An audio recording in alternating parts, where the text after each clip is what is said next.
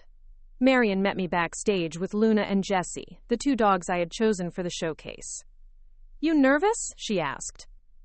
I'm electric, I replied. My name was called. The lights dimmed. A spotlight struck center ring. And I walked out, Luna at my side, Jessie following. This story took us a long time. If you like it, subscribe. Now back to the story.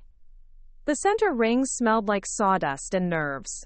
A hush fell across the audience as I led Luna and Jessie toward the middle, the weight of every hour, every scraped knee, and every whispered encouragement trailing behind me like an invisible cape. The judges lifted their pens. The MC's voice echoed from the overhead speaker. Please welcome Cassandra Bell, representing Eastbourne, demonstrating obedience and behavioral transformation with rescue dogs Luna and Jessie. My mouth was dry. I could hear my own heartbeat. But then Luna nudged my thigh gently with her nose, and Jessie's tail tapped once against my ankle. We were ready.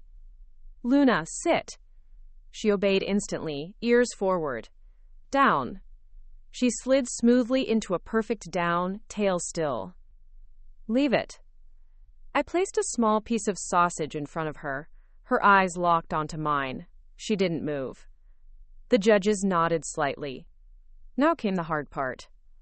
Luna, heel.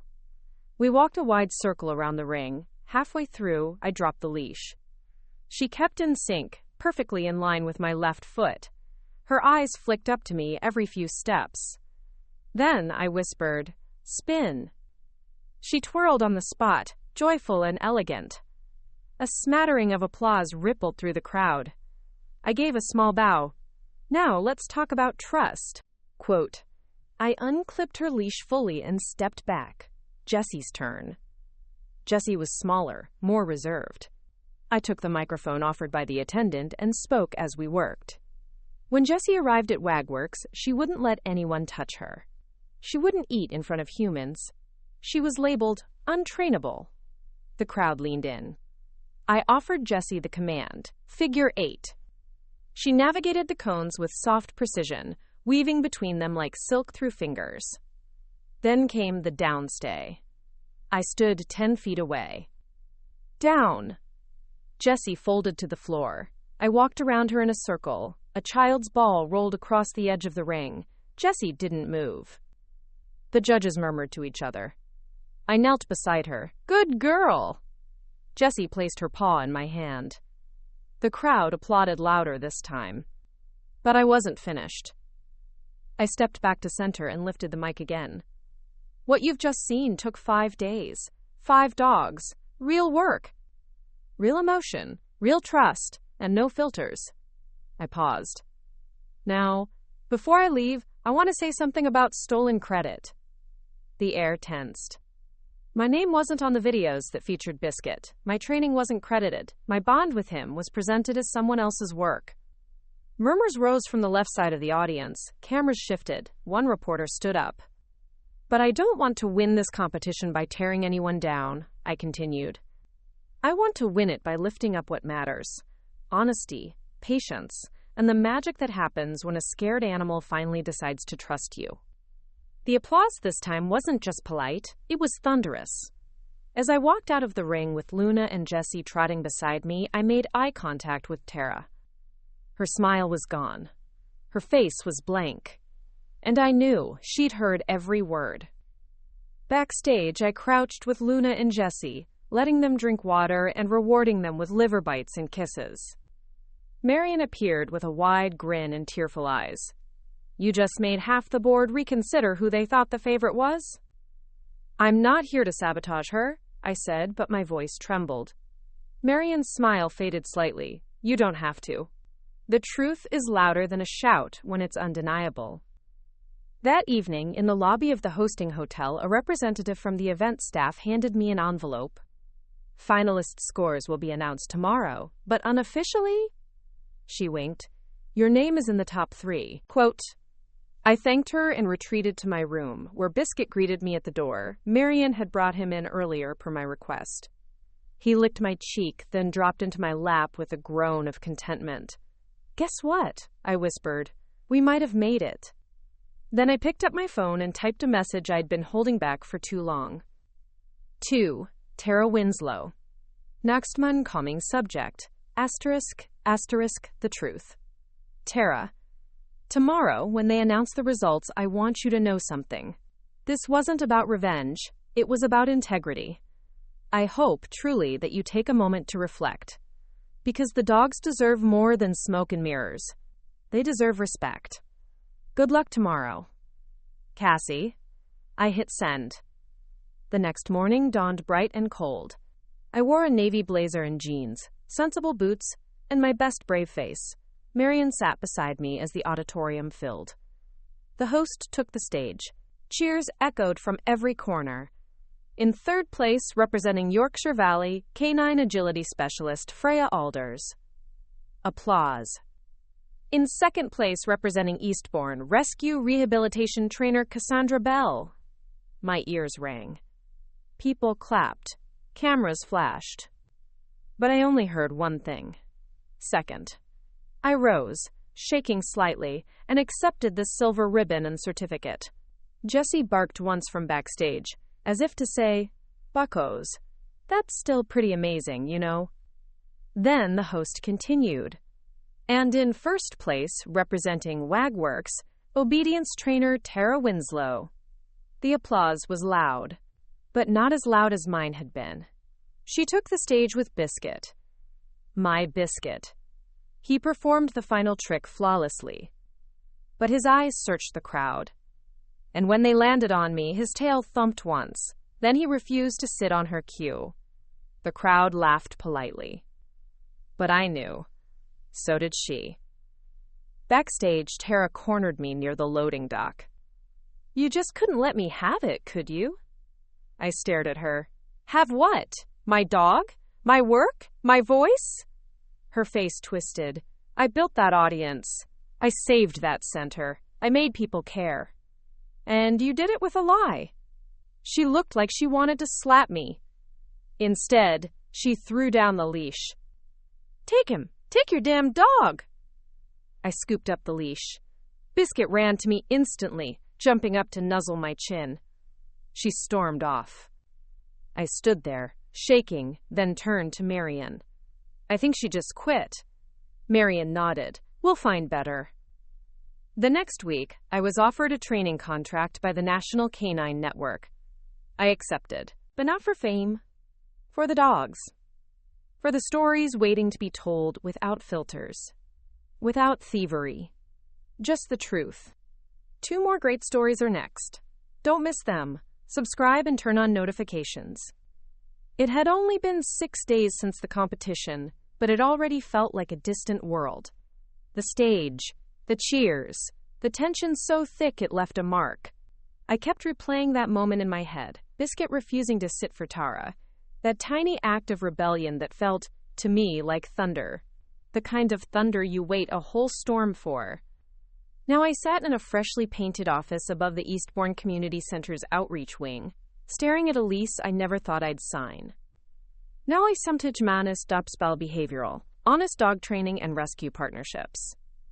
It wasn't flashy, it wasn't even properly furnished yet. But the smell of fresh paint mixed with lavender spray I misted over the recycled carpet filled the room with something rare. Possibility. Across the small lobby area, Marion balanced a stack of brochures, while Biscuit nudged his way under her elbow. "He needs a name badge," she muttered. "Only if it says CEO, Biscuit Bell." We laughed, the kind of tired laugh that hinted at something deeper. Pride, hope, survival.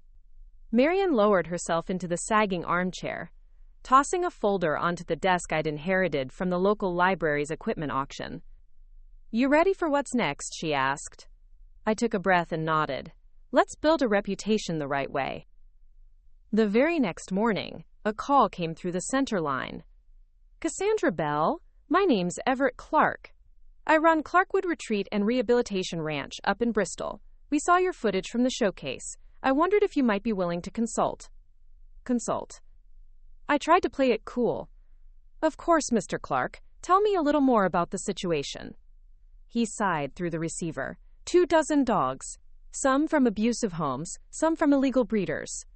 We've had 5 bite incidents in 2 months. Our staff is burned out, and the volunteers are pulling out. I don't want to shut us down, but we can't keep going like this. I felt my spine straighten. "I'll be there Monday." I.e., Clarkwood wasn't a rescue center in the traditional sense. It was sprawling acreage with fenced runs and converted stables, intended to house not just dogs but horses, goats, and even the occasional retired police K9. But right now, all that space felt like a battlefield. The moment I stepped out of the car, I heard it. Barking. High-pitched, low-pitched, desperate, angry, excited, frustrated. It wasn't a welcoming chorus. It was chaos. Everett Clark was a gentle-faced man in his 60s, with a cane and a clipboard he never put down. They don't listen to anyone anymore, he said, gesturing toward the fenced-in paddocks where dogs darted like missiles. We tried rewards, discipline, positive reinforcement, clickers, behaviorists. We even brought in a retired trainer from London, but after she got bitten, she left without a word. I scanned the grounds, my heart pounding. These weren't just dogs. These were survivors. Their bodies may have healed, but their minds were still trapped in someone else's cruelty. This was going to be hard. Good. I set up a base in an unused tack room, replacing saddles with crates of training supplies, notepads, calming chews, and 2 whiteboards I borrowed from a nearby school. Nostin Ham objective, ***, build foundational trust within 7 days. Each dog got a file. Each file included medical history, trauma background, if known, and behavioral logs. I started with 5 dogs, no more than I could reasonably build rapport with. Kurs Snakes, Milmar Dijas Prakosaxer, Mix, History of Cage Fighting. Kursax Tessa, Milmar Dijas Prakosaker, Cocker Spaniel, Puppy Mill Rescue. Cocker Odin, Rottweiler, former K9 in failed rehoming attempt. Cocker Apai, Chihuahua Mix, severe fear aggression. Cocker Odin score Maple, Great Pyrenees. Neglect case, refuses leashing. Day 1, I didn't speak commands, I spoke emotion. Tone. Energy. Scent. For Harvey, I sat beside his kennel and hummed, not a song, just low vibrational tones to show calm. For Tessa, I kept my hands visible at all times, moving slowly like underwater ballet. Odin required eye contact and withdrawal. Look, acknowledge, then break the gaze before he saw it as a challenge. Pip didn't want anyone closer than 10 feet. I sat with my back to her, tossing treats behind me. Maple didn't move for 3 hours. By day 3, Harvey was taking commands. Not flawlessly, but he responded to his name, to down. Odin accepted a leash. Tessa let me brush her tangled fur without flinching.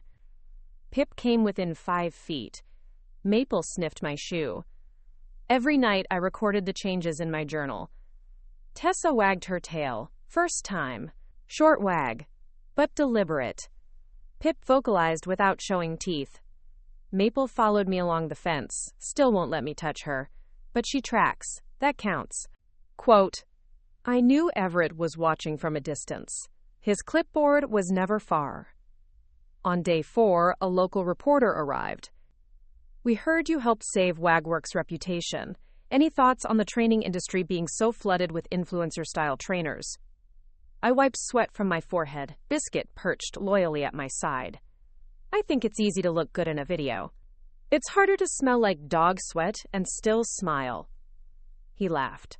But I meant it. Because while some trainers posted perfectly edited reels, I was out here convincing a 95-pound dog to let me clip a leash to a collar she'd been strangled by before. That night, Everett finally spoke up. You know, I didn't believe it when I saw the video. I thought it was just luck, stage presence, but I think you're the real thing. I smiled tiredly. The dogs think so. That's enough. He placed a file in front of me. This one, I'm worried about. Her name's Kiwi. She bit someone last week, drew blood. I opened the file and froze. The intake form included a photo. Kiwi was a mottled black lab pit mix with eyes like coal and scars across her right flank. And the person who had surrendered her? Tara Winslow. I must have read the intake form a dozen times. Surrendering owner, Tara Winslow. Date of admission, 5 days ago. Reason for surrender, aggression, biting behavior, not manageable. Kiwi, the dog in question, stared out from the photo with a gaze that felt eerily familiar, defensive, raw, as though she'd already resigned herself to being misunderstood.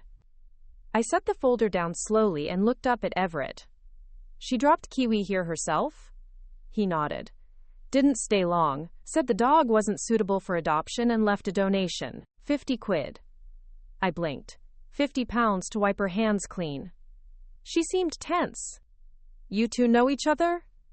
I laughed under my breath. You could say that. The next morning, I found Kiwi's kennel. She was curled up in the corner, her tail tucked so tightly against her belly I thought she might disappear. Her food remained untouched, the stainless steel bowl glinting beneath the pale sun. Biscuit stood beside me, ears perked. I didn't let him too close. Kiwi lifted her head the moment I crouched, her eyes locked onto mine. I recognized that expression, not just fear, not just mistrust. Betrayal. It was the look I'd worn in the mirror the day Tara claimed my work as her own. I said nothing, just lowered myself onto the grass and waited. Minutes passed. Kiwi didn't move. Then, barely perceptible, her ears flicked. Her tail uncurled half an inch. Progress. I moved slow with Kiwi. Slower than I had with any dog so far. Her file noted that she'd tolerated light handling from Tara, but growled at men and snapped at a vet tech. But no dog snaps without reason. Day 1 with Kiwi was all about presence. I sat with her, read from my notebook, and tossed bits of tuna onto the floor, closer each time. Day 2, I introduced Biscuit from outside the kennel. Kiwi growled at first, but it was half-hearted. Day 3, she took a treat from my open palm. Each night, I journaled in a growing file I'd started just for her.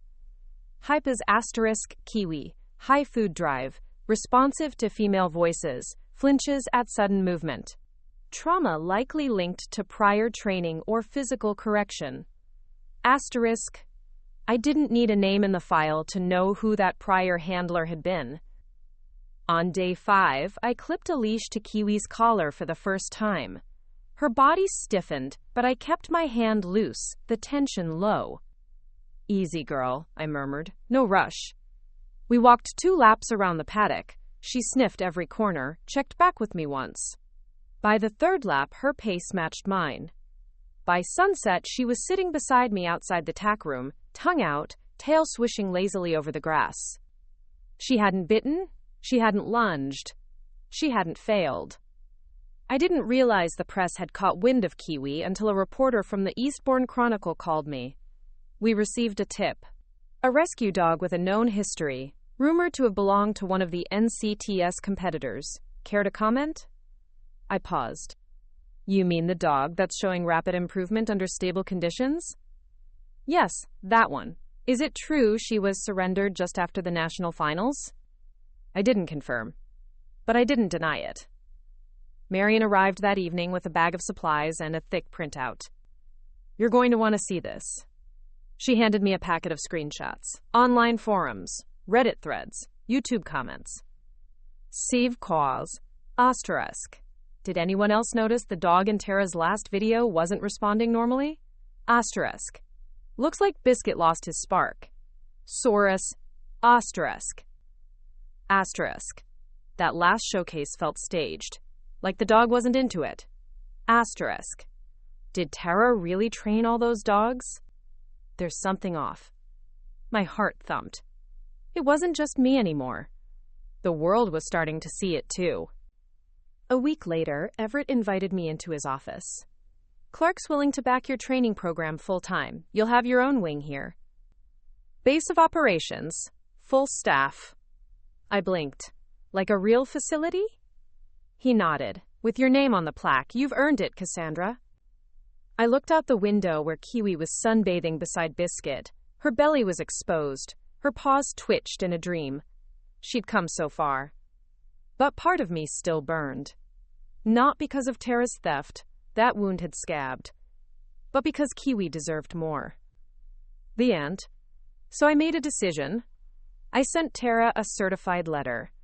Not a threat, not a lawsuit. A proposal. You've been silent, Tara. That's unlike you. I'm offering you a choice. Join me for a public roundtable on responsible training ethics. One-time event. Recorded. Neutral ground. No spin, no PR. Just truth. She didn't respond for 3 days. Then a single email arrived. Nos *, where and when, *. The reply came at 2:14 a.m.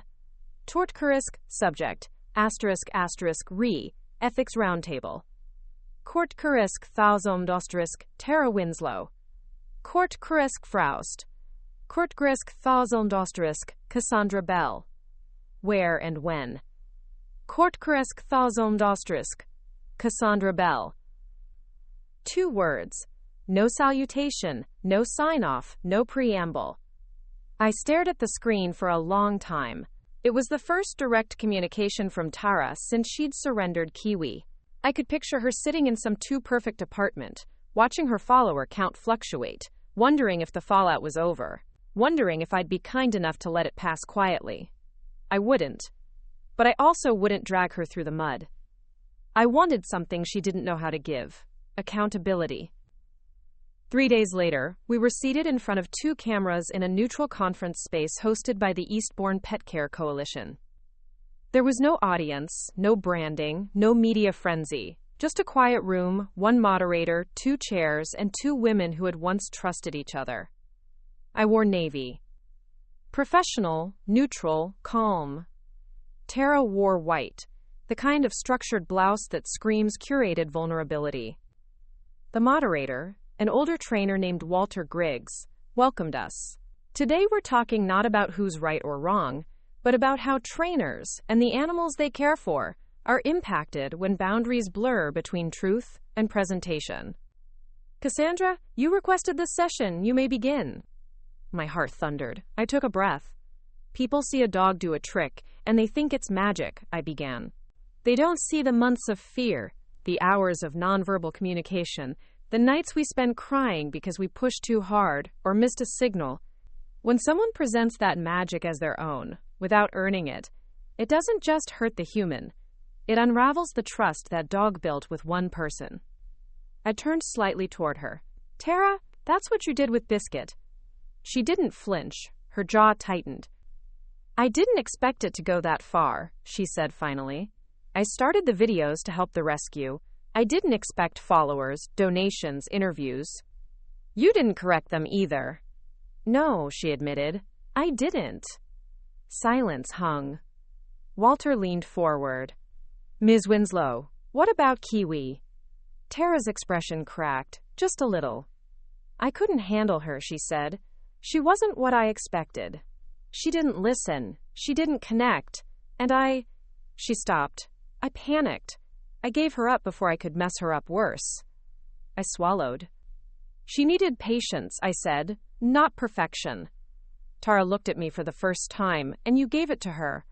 She gave me more in return.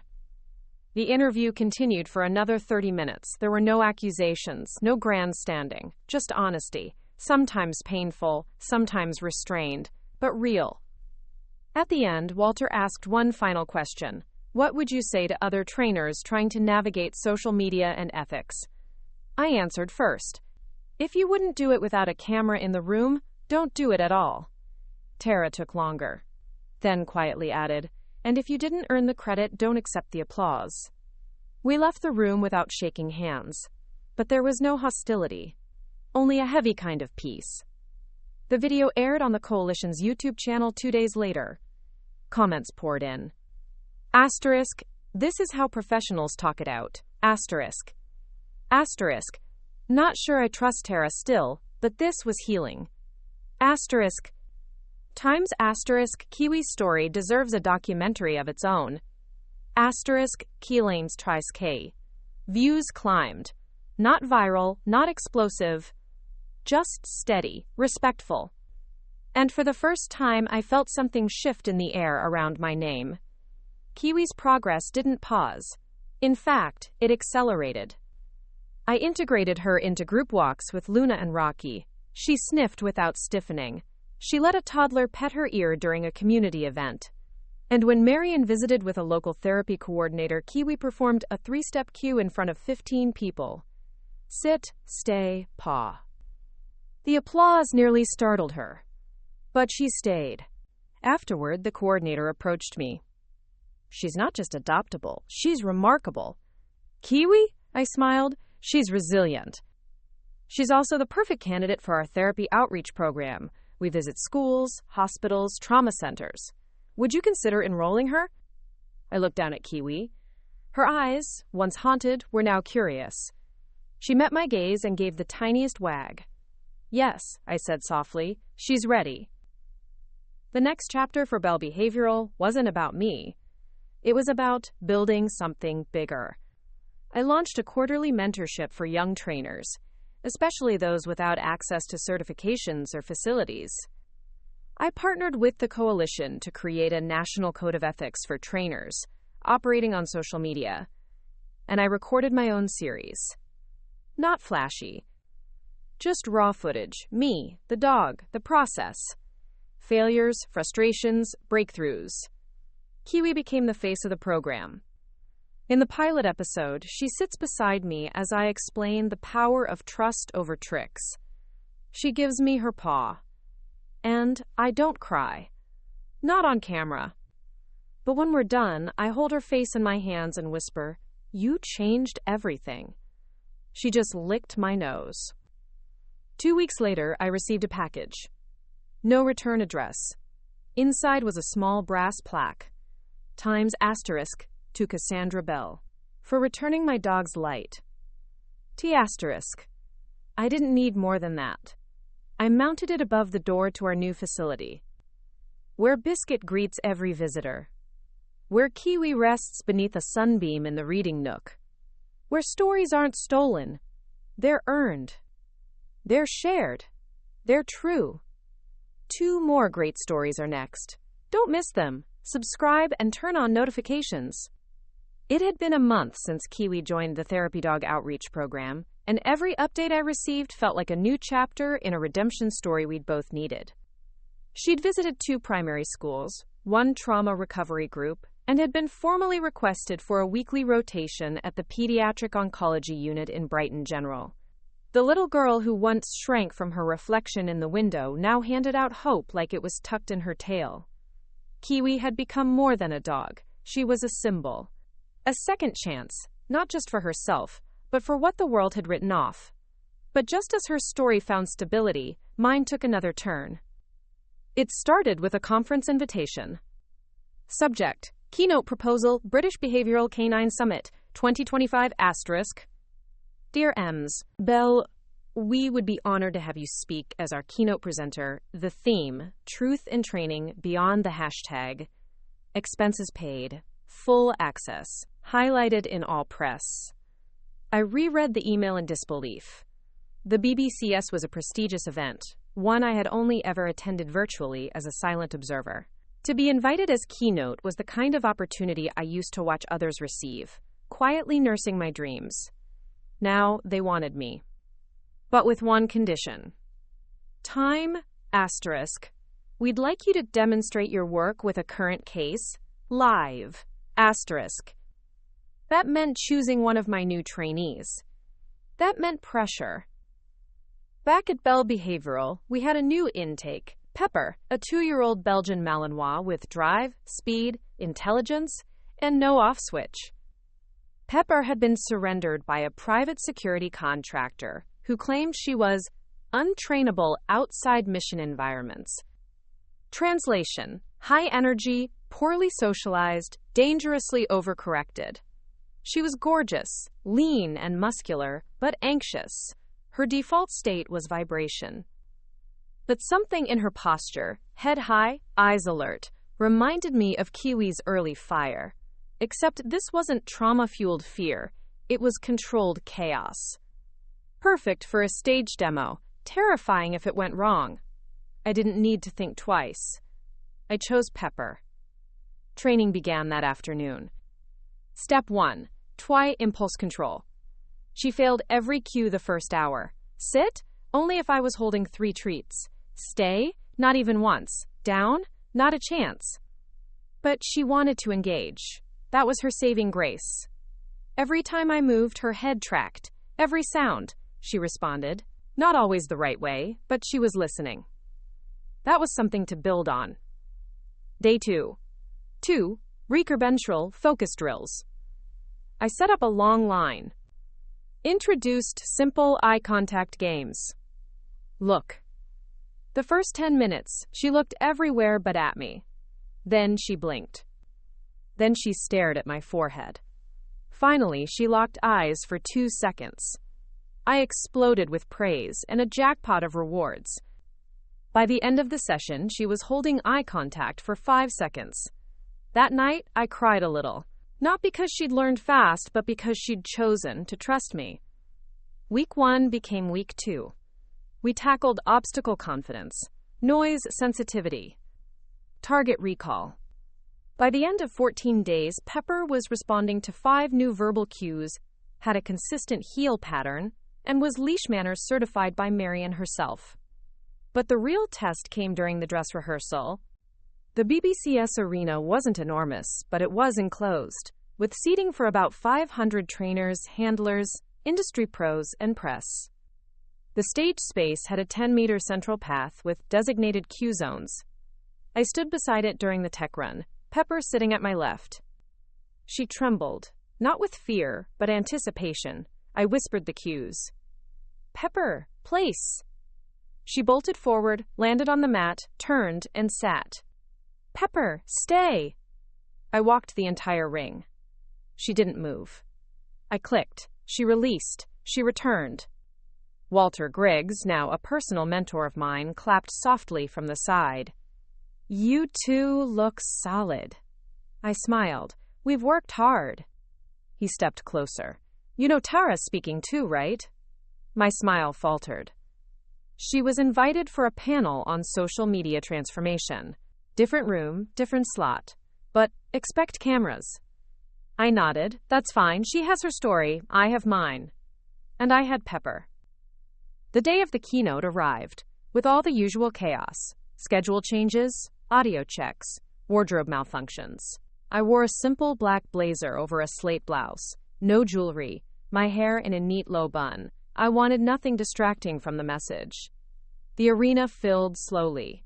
I caught glimpses of familiar faces. Everett, Marion, Walter, and, yes, Tara, seated 4 rows back, notebook in her lap. I wasn't nervous. I was ready. I took the stage. Pepper trotted beside me, her stride confident. The audience quieted. I opened with a story. Not Kiwis, not biscuits, but mine. I talked about starting from zero, about watching someone else take credit for what you built, about the ache of silence and the temptation to give up. Then I introduced Pepper. This is not a perfect dog, and I'm not a perfect trainer, but we trust each other, and today we'll show you what truth looks like. Cue by cue, Pepper delivered. Sit, down, heel, center, send out, touch. Then the advanced cues. Back. She stepped backward in a perfect straight line. Spin. She twirled. Look. She locked eyes. The crowd was silent, then stunned, then applauding. But I wasn't done. I lowered the mic, kneeled beside her, and whispered, "You've done enough." Pepper curled beside me, and I addressed the room. This isn't about performance. It's about connection. When we chase applause over trust, we cheat the dogs and ourselves. This is what it means to show up honestly, to do the work, to earn it. The applause was louder. Longer. When I stepped off the stage, Walter gave me a nod of respect. Tara met my eye across the aisle. This time, there was no tension, just recognition. That night, as I walked Pepper around the hotel garden, my phone buzzed with a message from Marion. Chime * press requests coming in from the keynote. BBC wants to do a follow-up. Also, Walter wants to nominate you for Trainer of the Year. *. I stared at the screen. Pepper sat beside me and leaned into my leg. I knelt and scratched behind her ears. "Looks like we're not just building stories anymore," I murmured. "We're building legacy." She licked my cheek. And for the first time since that first betrayal, I felt whole. I didn't expect what happened next. The morning after my keynote, my inbox overflowed. Not just with praise, but with requests. Offers. Questions from other trainers. A dozen independent rescues from across the UK wanted consultations. A children's publishing house asked if I'd consider co-authoring a book on dog empathy. The BBC requested a sit-down segment, live. And then there was the strangest one. Milnar requested email from contact@belltowerranch.org. Mailto, contact@belltowerranch.org. Milnar *, possible residency collaboration. Ms. Bell, I'm writing from Belltower Ranch, a second chance rehabilitation facility in rural Wales. Our focus is on youth and recovery, and dogs deemed behaviorally unsuitable for rehoming. We believe your philosophy could be revolutionary here. Would you consider a site visit? Respectfully, Anwen Rosier, Director. By the end of the week, I was on a train heading west, Pepper curled at my feet in a train cabin reserved specially for service dogs. The countryside unfolded in streaks of green, framed by the slow rhythm of the tracks. Biscuit stayed home with Marion. Kiwi was on rotation in Brighton. But Pepper? I needed her beside me. This wasn't just a visit, I could feel it. This was something else. Belltower Ranch wasn't a ranch in the American sense. It was a repurposed monastery from the 1800s. Arched stone, tall fences, enclosed courtyards. But the moment we arrived, I felt the hum of life pulsing through the place. Teens in heavy boots and fleece coats walked dogs along gravel paths. Laughter echoed from the far garden. A goat bleated somewhere behind the compost bins. Anwen met me at the front steps. Mid-40s, tall, blonde braid tucked beneath a flat cap. Her handshake was firm, her eyes sharp. Cassandra, or can I call you Cass? Quote, You can. You brought Pepper, she insisted. Anwen smiled. Good. She'll understand what's coming better than anyone. We toured the grounds. 24 residents between 13 and 19 lived on site. Most were court-ordered or referred through crisis centers. Their therapy? Caring for dogs no one else would take. They learned empathy from aggression, patience from unpredictability, courage from scars. It was a mirror of everything I'd done, but turned inward.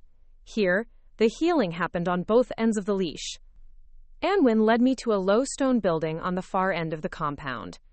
5 dogs in this wing, all failed out of multiple programs. None have responded to conventional methods. We call them the Lost 5. She opened a metal gate. Inside, 5 kennels, wide eyes, silence. These dogs need more than training, they need to be seen. I spent 2 days just observing, not directing, not correcting, just learning. Hushed dog 1, Asterix, a Mastiff mix named Dozer, wouldn't walk without biting the lead. Turt dog 2, Asterix, a blind border collie, Snow, who paced in tight circles. Turt dog 3, Asterisk, a pit bull named Echo, triggered by sharp noises.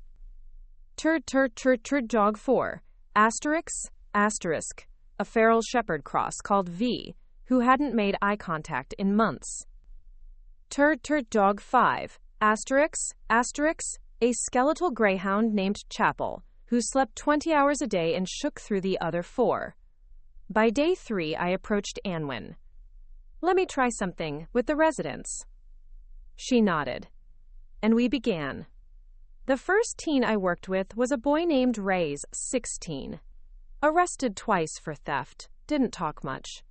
I paired him with Snow. I handed him a metronome. What's this for? She walks in rhythm, not words. We set the pace to 58 beats per minute. Snow began to follow. Reese laughed, not loud, but real. Next was Mira. Age 15, anxiety disorder, history of self-harm, paired with Echo. She asked, what if he panics? Then you teach him to recover, just like you did. She taught him to lie beneath the garden bench when overwhelmed. Then she joined him. Together, they learned stillness. By the end of the week, each resident had a dog partner. Not in a savior dynamic, but as equals.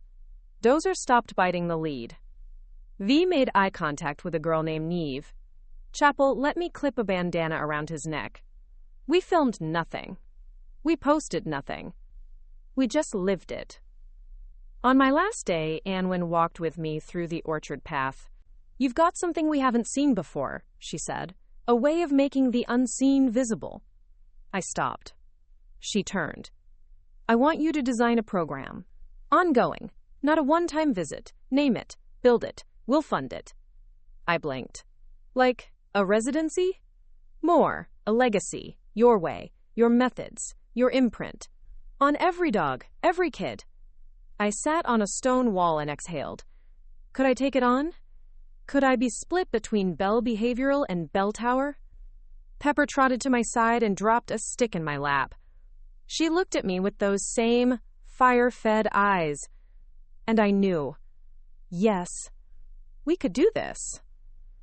The program launched 3 months later. Time Stories, the Trust Chain. A structured mentorship pairing teens with dogs in mutual recovery. Daily sessions, weekly progress reviews, monthly retreats. It wasn't fast. It wasn't easy. But it was true. And it spread. Other centers asked for the curriculum. Trainers volunteered to study the model. Pepper became the ambassador, appearing in a full-length feature by BBC called *Unleashed, Healing on the Leash. Kiwi was in it too. And me. Just a woman with muddy boots, a stack of journals, and too many coffee mugs. And a voice, finally. A real one. From the moment we launched the Trust Chain, the rhythm of my life shifted. Bell Behavioral in Eastbourne continued operating full steam, thanks to Marion and our now fully trained team of assistant behaviorists, but every other week, I boarded a train back to Bell Tower Ranch. Each visit brought a new set of stories. Some were quiet triumphs, others loud heartaches, but all of them became threads in the growing fabric of something bigger than me. The Trust Chain wasn't just a program anymore. It was a movement. But with visibility comes scrutiny. And with momentum comes pressure. The BBC's feature aired on a Friday night. Unleashed, Healing on the Leash, opened with a shot of Pepper in slow motion, sprinting across the compound courtyard at Bell Tower Ranch, tail high, eyes sharp. Then it cut to Kiwi, curled in a hospital bed beside a girl with no hair and a laugh that cracked the air like a bell. The camera shifted to me. Not rehearsed, not posed. Just a brief clip of me kneeling in the grass beside V, whispering something you couldn't hear, while the once feral shepherd nuzzled my open palm. The voiceover said, "Task. Asterisco." She didn't just teach them tricks, she taught them how to feel safe in the world again. And in doing so, taught people how to do the same. Asterix. The episode hit 2.8 million views by Sunday. By Monday morning, my inbox was drowning. New applicants, press inquiries, licensing requests, schools wanting to implement dog-based empathy curriculum. Then came a call from an unexpected name. Cassandra. "This is Clara Hammond. I run international programs for the Redtail Foundation." My mouth went dry. Redtail was one of the most respected global organizations in animal-assisted trauma therapy. "I'm sorry, Redtail? We'd like to fly you to Vienna. We're hosting a summit on cross-species resilience training, and we want to present the Trust Chain as a global model." My voice cracked. "That's more than I imagined." "It's what you've earned." Vienna. I hadn't left the UK in nearly a decade. The night before the flight, I couldn't sleep. Pepper dozed at my feet. Biscuit paced gently, sensing my nerves. I looked around my flat, small and simple, but filled with the traces of a life rebuilt from silence. I remembered the woman I'd been before all this, alone, watching her dog perform tricks on someone else's screen. And now? I was being flown to Europe to teach the world. The summit was held in an old opera house-turned-conference center. Ornate ceilings, velvet chairs, rows of interpreters tucked behind glass booths. There were 50 speakers, hundreds of attendees. Translators murmured in 5 languages. I was scheduled for the final day. The closing keynote. The day before my speech, I attended sessions quietly. There was a woman from Brazil discussing Jaguar rescue rehabilitation, a team from Japan outlining AI-enhanced tracking collars for post-earthquake dog recovery units, and a soldier from Norway who trained therapy dogs for veterans with complex PTSD. I was in awe and terrified. Was I really supposed to stand on the same stage? That night, I wandered the city alone. I stood on a bridge over the Danube watching the water carry old leaves past lamppost reflections. And I remembered Kiwi, Biscuit, Pepper, Snow, Dozer, Chapel, Echo, V. Their faces steadied me. This wasn't about being the best. It was about being honest. My keynote opened with silence. I stepped on stage, took a slow breath. Then, my name is Cassandra Bell. I don't have a PhD. I don't own a tech startup. I didn't come from money. What I have is a rescue dog named Biscuit, and a story about how he taught me to listen. I shared the beginning, the betrayal, the loss, then the rebuild, the quiet work, the loud moments that followed.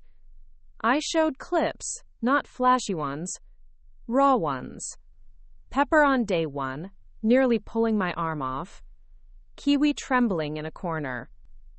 Then, those same dogs doing quiet things, resting their heads in hands, sitting calmly while a teen told them their nightmares, choosing to stay. We ask dogs to earn our trust, but rarely do we stop to ask if we've earned theirs. I ended with this. Healing isn't always visible. It's a dog leaning on your leg without trembling, a child touching fur instead of flinching, a woman who finally hears someone say, "Good job," and believes it. That's the trick. And it has nothing to do with performance. When I walked off stage, the applause didn't stop. For a long time. That night, the Red Tail Foundation formally invited me to join their International Advisory Board. We want the trust chain as a replicable framework. You'd lead the training. I nodded slowly. What about Bell Behavioral? Bell Tower? We'll work with you, build support teams, you guide it, wherever you are. It was too much. But also, it was exactly enough. The next morning, I video called Marion. She was in the field, knee-deep in mud, laughing as two puppies tried to climb her shoulders. When I told her the news, she wiped her hands and raised an eyebrow. You're going to need a better travel coat. Think so? I also think we need a bigger team. You're international now, Belle. Start acting like it. I laughed. She didn't mean it cruelly. She meant, we're with you. Let's grow. When I arrived back in the UK, Kiwi was waiting at the platform with the therapy van team. She ran to me like she hadn't aged a day, pressed her face against my leg, and just stayed. I knelt, hugged her, let her smell the foreign air clinging to my jacket. Ready to go global, girl? She wagged. We didn't slow down. The trust chain went to Ireland, then Portugal, then a pilot program launched in rural Uganda. Teams of trainers rotated between Bell Behavioral and Bell Tower. Kids graduated from the program and came back as mentors. One of them, Rise, opened his own behavioral support center in Swansea, called it Samsh Taras Chainlink. In the fall, I received a parcel. Inside, a faded leather collar. No note, but I recognized it. It was the one Tara had used for Kiwi. I closed the box gently, set it on a shelf. Forgiveness doesn't always need a ceremony. Sometimes it just needs space. At our annual Trust Chain retreat, I stood before a group of 50 teens and 20 dogs. Some sat cross-legged in the grass. Others leaned against their animals, laughter echoing through the fields. I took the mic and whispered, "This isn't about being fixed, it's about learning to stay." And they did. So did I. The retreat ended with campfire stories. Each teen, paired with their dog, sat in a half circle around the smoldering embers. Some whispered anecdotes, others just listened, fingers buried in fur, as flickering shadows painted their faces. One boy, Elias, a 15-year-old who hadn't spoken aloud for weeks, stood up and walked to the fire's edge. His partner, a one-eyed terrier named Moose, followed. In a halting voice, Elias said, "I used to think silence protected me. Now I think Moose does." He sat back down. No one said a word. But I could hear hearts breaking open, quietly. That night I lay awake in my bunk, Pepper sprawled across my feet. I stared at the ceiling and thought, what if this never ends? What if we get to keep doing this forever? 2 weeks later, reality stepped in. Anwin called from Bell Tower. "Cass, we have a situation."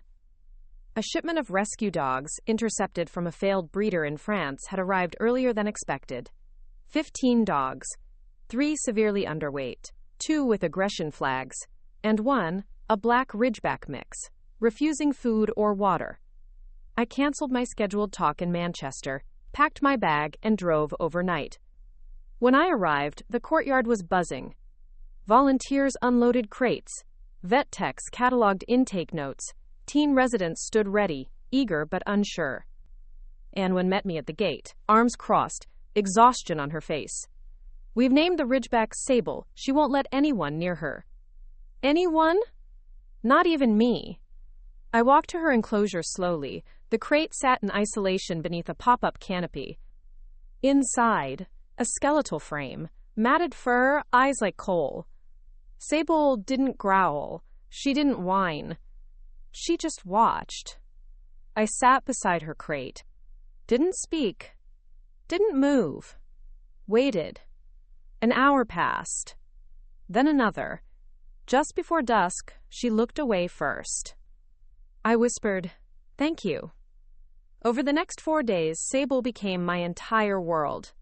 I slept in the converted tack room next to her pen, ate meals on the floor beside her. By day 3, she licked broth from a dish I slid toward her. By day 5, she stood. Day 6, she walked. Wobbly, but steady. No sudden moves. No eye contact unless she offered it. I let her choose every interaction. On day 8, she laid her head across my ankle. I didn't cry, but my chest cracked open. It was during Sable's recovery that I received another unexpected message. From Times * amber.howell@defense.gov.uk, mail to amber.howell@defense.gov.uk *. Subject: Proposal for Behavioral Collaboration. Ms. Bell, my name is Lieutenant Amber Howell. I work with the MOD's Canine Operations Division. We've been tracking your program's growth. We're launching a new initiative, reintegration training for retired military and police dogs.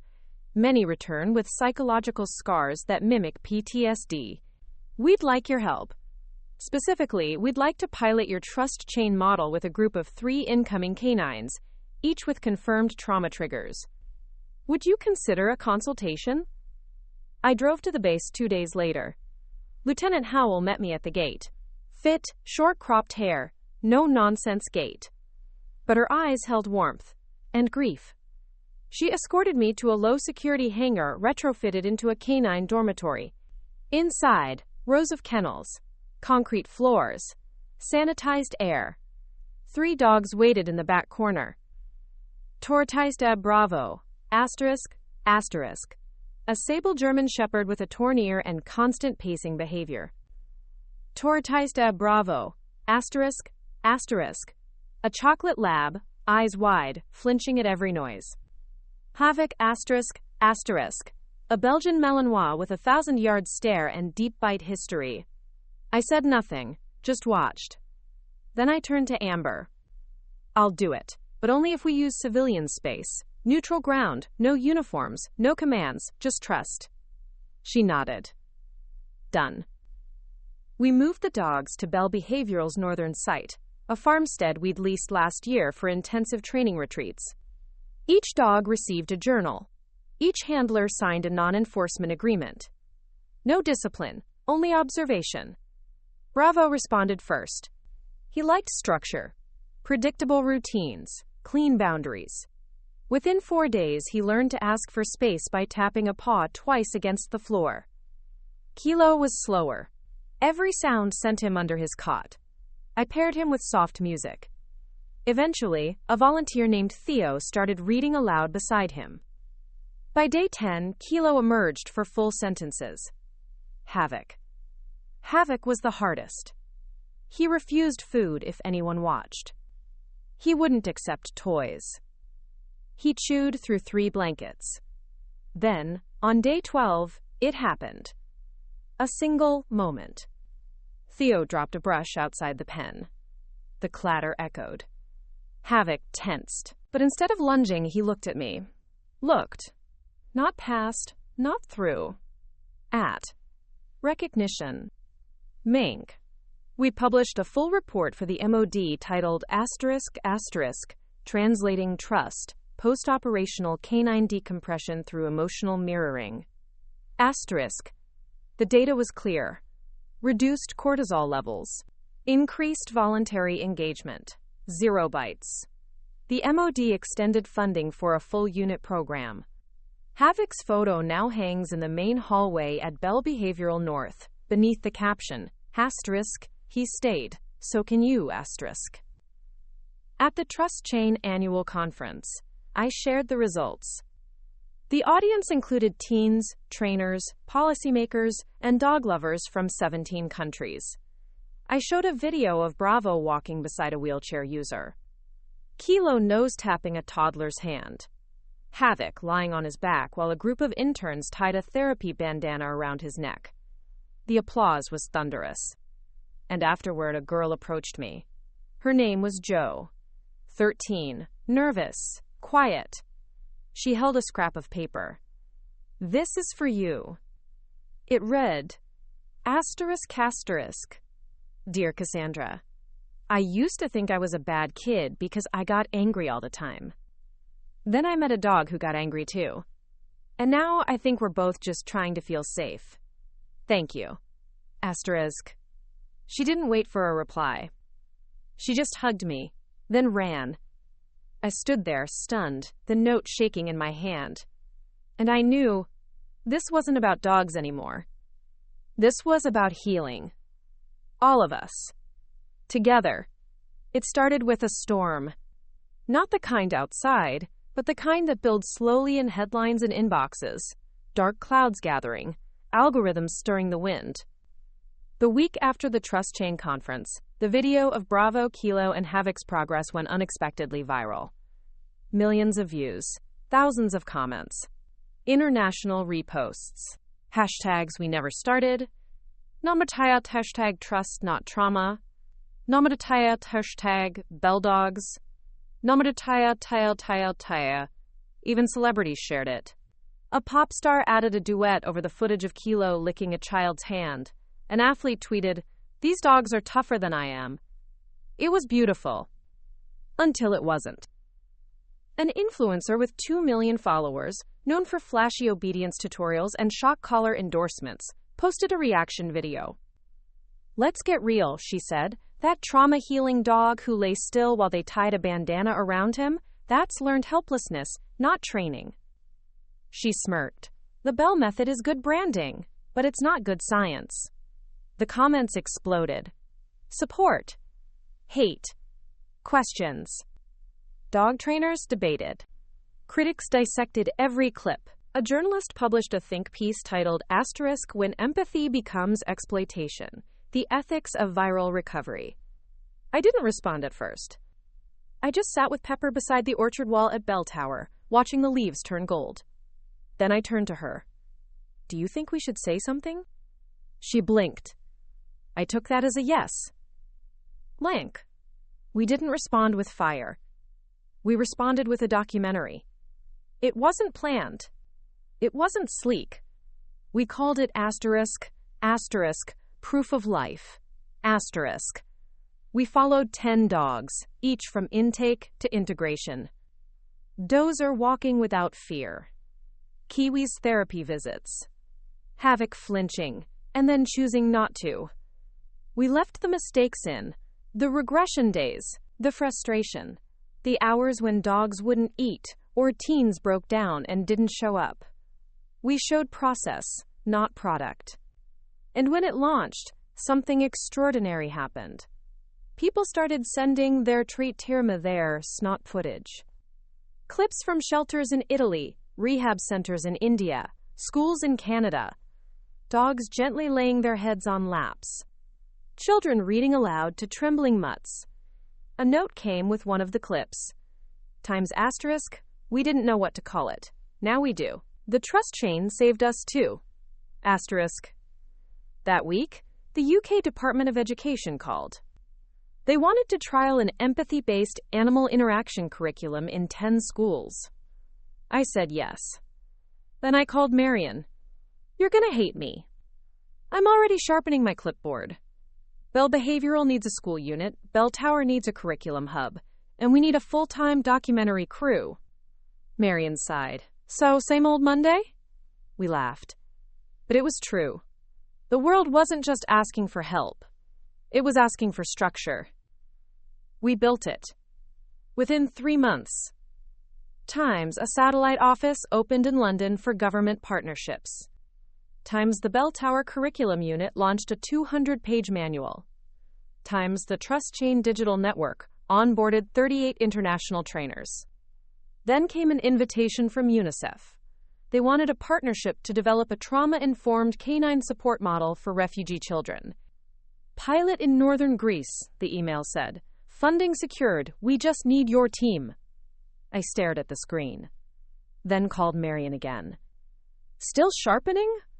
Just name the continent. Greece was sun and tension. The refugee center outside Thessaloniki hosted over 1,000 people, half of them under 16. Trauma permeated the air, not visible, not loud, but dense. We arrived with 3 dogs, Biscuit, Pepper, and a newcomer named Fern, a silky black collie with eyes like soft rain. Fern had been surrendered after her former handler, a therapist, passed away unexpectedly. She wasn't trained for children, but she was gentle, listening, tuning in. Perfect. Prasso cakes. We ran 5-day interaction cycles. Each child chose whether to engage, no coercion, no translation pressure. Just open space. One boy, Amar, age 7, hadn't spoken since losing his father in transit. Day 1, he stood in the corner. Day 2, he sat 10 feet from Fern. Day 3, he held out a grape. Day 4, he whispered her name. Day 5, he sang. One line, off-key, to a dog. I watched through a curtain and covered my mouth. That night, I journaled until sunrise. About Amar. About V. About Joe. About the girl I had once been, the one whose work was taken, whose voice had been ignored. And how, in the quiet of this camp, a child's one-line song felt louder than every award I'd ever earned. UNICEF published the pilot results. Emotional regulation increased by 41% among participants. Sleep patterns improved. 2 children asked if they could China mice anoint tired dogs. We called it success. Back in Eastbourne, I visited the original Bell Behavioral site. The office smelled the same: coffee, dog biscuits, lavender spray. A new trainer was coaching a teen through their first recall command.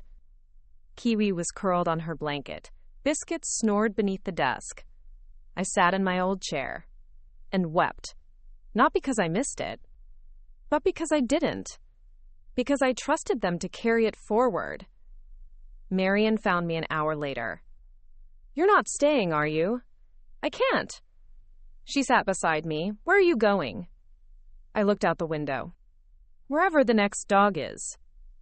2 weeks after I left Eastbourne again, I was standing in a dirt-floored shelter outside Nairobi. The air was thick with dust and promise. We were working with a community partnership program designed to rescue street dogs, many of whom had grown up feral, and help local youth build co-caregiver routines. The idea was simple. You feed the dog. You name the dog. You walk the dog. You earn its trust. And somewhere in that process, you learn to trust yourself. The dogs were lean, wary, beautiful. So were the kids. And just like every place we'd ever gone, what they needed first wasn't commands or collars or cue charts. They needed presence. So we gave them that. I paired up with a girl named Wambui, age 12, who had been taking care of a brindle mutt with no tail. She'd named him Poa, which meant cool in Swahili. Poa doesn't listen, she warned. I smiled. Neither do I. By day 4, Poa walked beside her, no lead. By day 6, he sat on command. By day 8, he followed her voice through a crowded market. Wambui stood taller after that. So did Poa. Meanwhile, back in the UK, Marianne messaged me. Times a new intake at Bell Behavioral North. Abandoned at a petrol station. Severe food aggression. No chip. We're calling him Flint. She sent a photo. Black and silver coat. Frosted muzzle. Eyes like a winter river. Something about him. I wrote back instantly. Stom *, keep him. I'll be home in 3 days. Stom *. When I walked into Bell North that Sunday morning, Flint was waiting. He growled when I entered the kennel. I sat. Waited. Whispered my name. Flint circled twice. Laid down. Didn't look at me. But he didn't look away either. That was enough. Flint was old. At least 10. Joints stiff. Teeth worn. But his mind? Sharp as a blade. He learned fast. Too fast. By day 5, I realized he wasn't learning cues. He was remembering them. Someone had trained this dog before. The question was, who? One morning, I said a phrase I hadn't used in years. Back up. Flint did. Flawlessly. My throat tightened. Because that wasn't just any cue. That was Biscuit's cue. I ran a full sequence. Sit, down, paw, circle, bark, stay. Flint did them all. Perfectly. Like he'd done them 1,000 times before. I called Marianne. Checked the vet records again, and old footage. I think this dog... She paused. You think he's connected to Tara?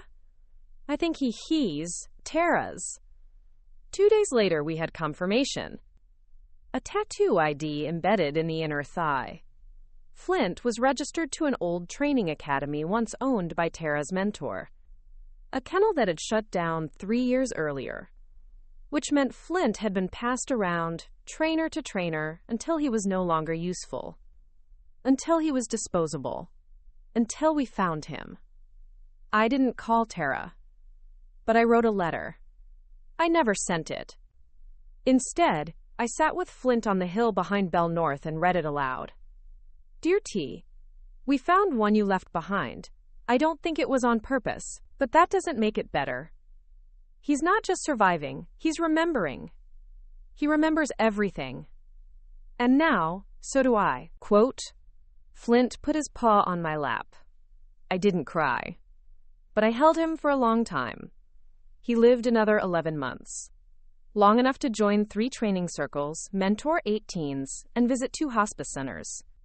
He passed away during a summer storm in his sleep, under a blanket that Wambui had stitched and sent from Nairobi. We buried him on the Orchard Hill, beside a plaque that read, Asterisk, Flint, he remembered and still forgave. Asterisk. That autumn, I was asked to speak at a Global Resilience Summit in Oslo. This time I didn't talk about training. I talked about memory. About how dogs carry it. How we do too. About Flint. About Tara. About me. I said, redemption isn't erasing what came before. It's choosing what will carry forward. Afterward, a woman approached me. Tara. No fanfare, no cameras. Just her. She held out her hand. I watched Flint's tribute, she said. I'm sorry. I took her hand. I know. We didn't say more. We didn't need to. Back home, Pepper greeted me with a leap that nearly knocked me flat. Kiwi nuzzled under my arm. Biscuit barked once, softly, then curled back into his chair. I looked at them all. At the team. At the mission. and thought, we're not done yet. Not even close. The season turned. It always did, but that year it felt heavier, more deliberate. We lost Flint, we buried a legacy, but in doing so, we made space. Space for what came next. In the early days of December, just before the first frost, the call came from Wales. Anwen, voice clipped but excited. Cass, you need to get here. One of our old intakes just returned. This one, it's different. The dog's name was Remy. A massive Leonberger mix, half lion, half bear, eyes full of ghosts. She'd been adopted from Belltower 2 years earlier by a family in Monmouth. But after a tragic accident, a fire, the family was displaced, and Remy was returned. She arrived emaciated, covered in ash and confusion, and completely silent. No barking, no whining, not even a growl. Anwen knelt beside the kennel as I arrived. She won't eat, won't make a sound, just stares at the wall. I approached slowly. Remy didn't move. But when I knelt, she turned her head. Just slightly. And I saw it, a spark, not fear, not hope. Recognition. Of what, I didn't know. Yet. We moved her to the Trust Chain Recovery Wing. I started with hand feeding. Rotisserie chicken, boiled liver, slow chews. She took the first bite on day 2. By day 4, she'd followed me 5 steps. By day 6, she lay beside Pepper under the oak tree, soaking up the pale sun. She still didn't bark, but she was awake again. One morning, a student named Arian, 17, trauma history from a knife attack in Birmingham, sat beside her during the morning session. He didn't say much, just traced patterns in the dirt. Then he looked at me and said, I think she doesn't make noise because the last time she did, something bad happened. I nodded slowly. Maybe the silence felt safer. He looked at Remy. I feel like that sometimes too. That afternoon, Arian brought a harmonica from the rec center. He played the same 5 notes over and over, soft, steady. Remy didn't flinch. On the 3rd repeat, she closed her eyes. By sunset, her tail moved. Once, then twice. Remy was still in recovery when we received an urgent message from Iceland. A search and rescue training base had taken in a group of stray Arctic Shepherd mixes abandoned during an illegal sled racing ring bust. They were healthy, but broken, scattered focus, zero recall, dangerous unpredictability. And they were scheduled for euthanasia if no solution could be found.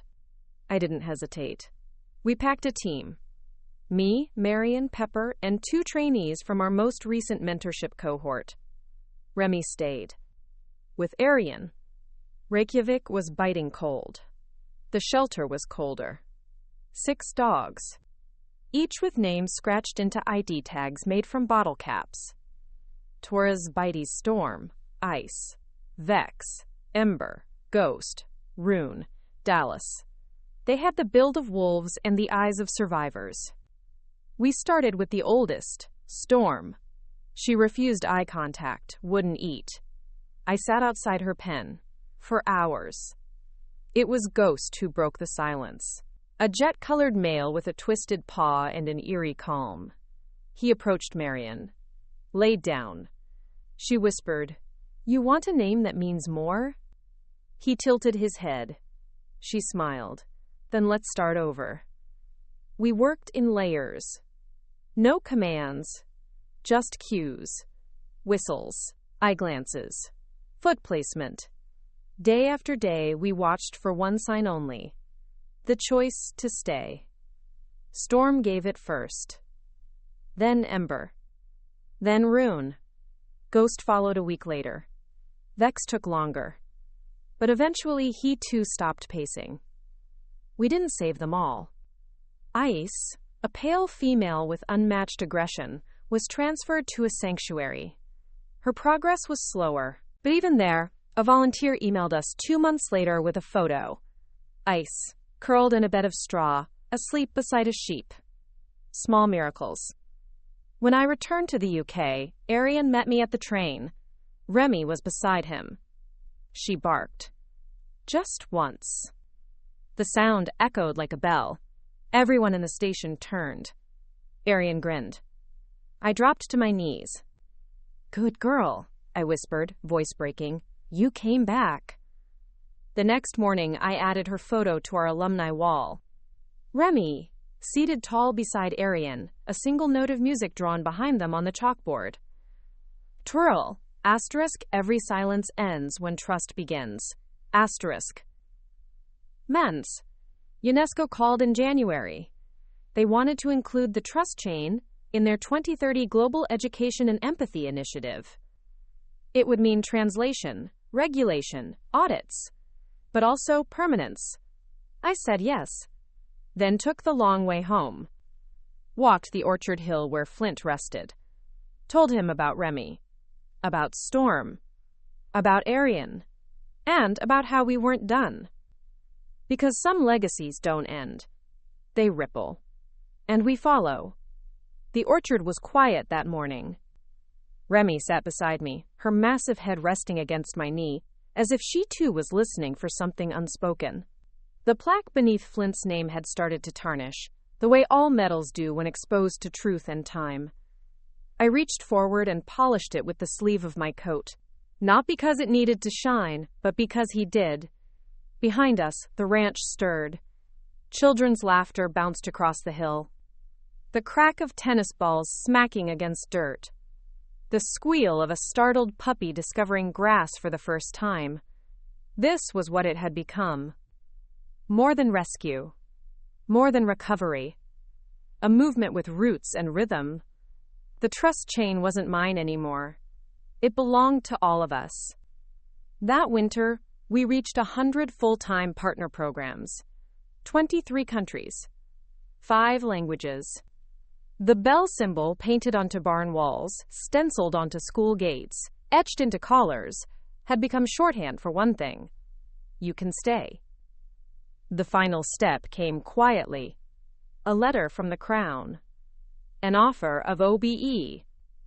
Services to canine behavioral science and international youth rehabilitation. I sat with the letter for hours. Pepper watched me from the doorway. Biscuit grumbled softly in his sleep. Kiwi nudged a toy into my lap. And I laughed. Because none of this had started with titles. It had started with a stolen trick. And a dog who chose me back. The ceremony was held in spring. I wore a navy blue suit, flat shoes, no makeup. Walter Griggs stood beside me, now nearly 90, smiling like the world's proudest grandparent. Tara was there too.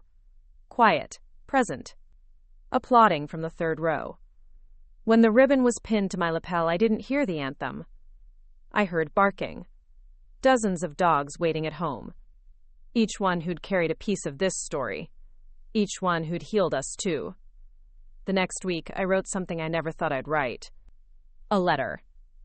To myself. To the Cassandra who watched her dog's tricks go viral under someone else's name. To the one who felt small, erased, voiceless. Dear me, you won't believe where this goes. You won't believe who you become. Not because you chase recognition, but because you chase truth. You'll meet a dog named Biscuit, who will break your heart with loyalty. You'll meet a girl named Kiwi, who teaches you that fear isn't failure. You'll stand beside kids who don't trust themselves until a dog leans in and says, I do. You'll hold your breath watching a handler cry for the first time in years, because a silent dog barked once and changed everything.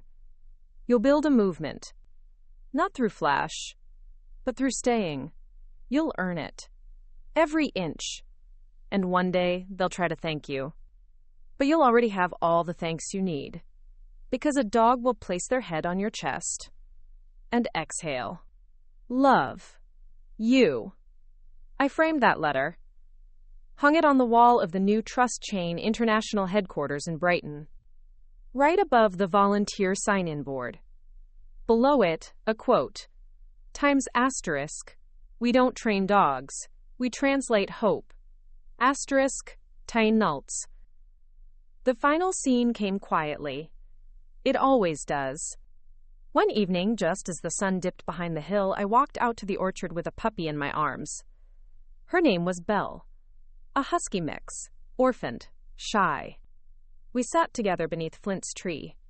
I traced the lettering on his plaque, then held Belle close. "You're named after a dog who taught us to remember," I whispered. "And you'll teach us what comes next." She licked my chin and stayed. Of course she stayed.